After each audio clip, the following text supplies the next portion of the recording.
In today's video, we're working on day 16 of the 30-day scrap quilt challenge. Favorite fabric. Showcase one scrap you've been saving.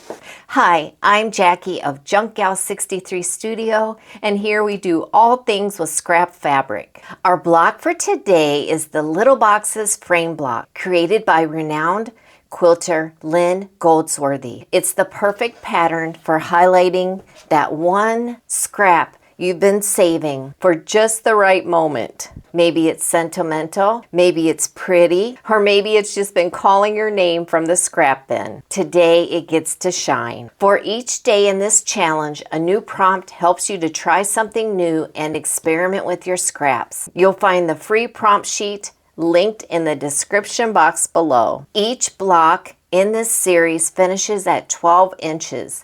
And on the last day, we'll bring everything together in a Quilt-As-You-Go layout. And remember, no rules, no perfection.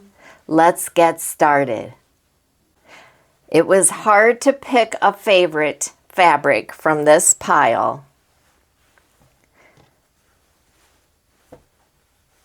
But I chose English Autumn by Jan Shore. Isn't it pretty? This will be in the center of my block.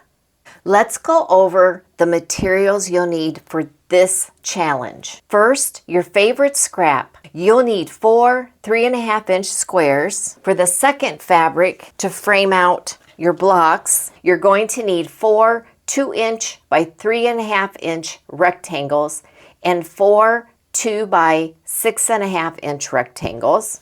For the second fabric to frame out your favorite scrap, you're going to need 4 2-inch by 3.5-inch rectangles and 4 2-inch by 6.5 rectangles. This is Quilt-As-You-Go, so you'll need 1 12.5-inch square piece of batting and 1 12.5-inch square of your backing fabric and your basic sewing notions. This block uses simple log cabin style framing. It's fast, relaxing, and perfect for scraps.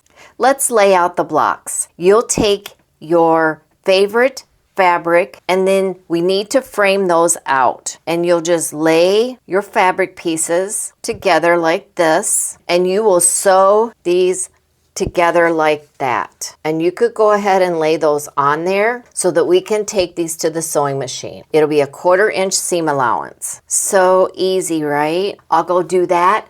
I will press the seams, press them open, and I'll be right back.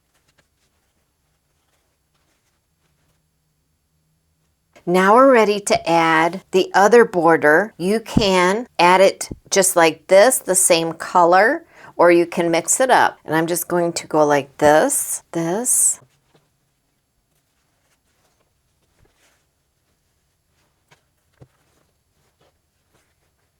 And there we go. And now all we have to do is right sides together, 1/4-inch seam allowance on all of these. There's 1 block, 2, 3, and 4. And you can lay them out however you like, and I just think that they are adorable. The next step, just flip this over, no seams to watch for, 1/4-inch seam allowance, same way with this one. These 4 are sewn together. Then all we need to do is put them together like this, 1/4-inch seam allowance. And here it is. So adorable.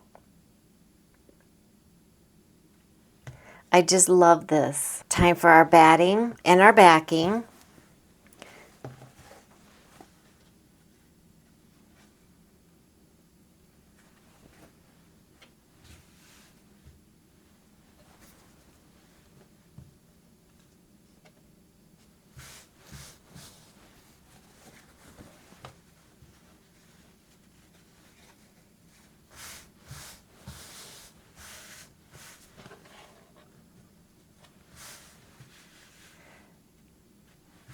I think this is so pretty. I'm just going to do stitch in the ditch at all my seams, and I think that'll be good for quilting. Before we wrap up, I want to leave you with a Bible verse and a final thought to encourage you. The Bible verse is from Hebrews 11, verse 1. Now faith is the substance of things hoped for, the evidence of things not seen. This block reminds me how faith works. We build around one precious center, even before we see the whole picture. Just like your favorite fabric scrap, God takes the things you treasure and frames them with purpose. Even when the process feels uncertain, He's stitching together something beautiful, piece by piece. Thank you for spending this time with me today. Your kindness, your comments, and your support, they truly brighten my days more than you know. Be sure to hit that like button and subscribe button if you haven't already. And until the next video, God bless you.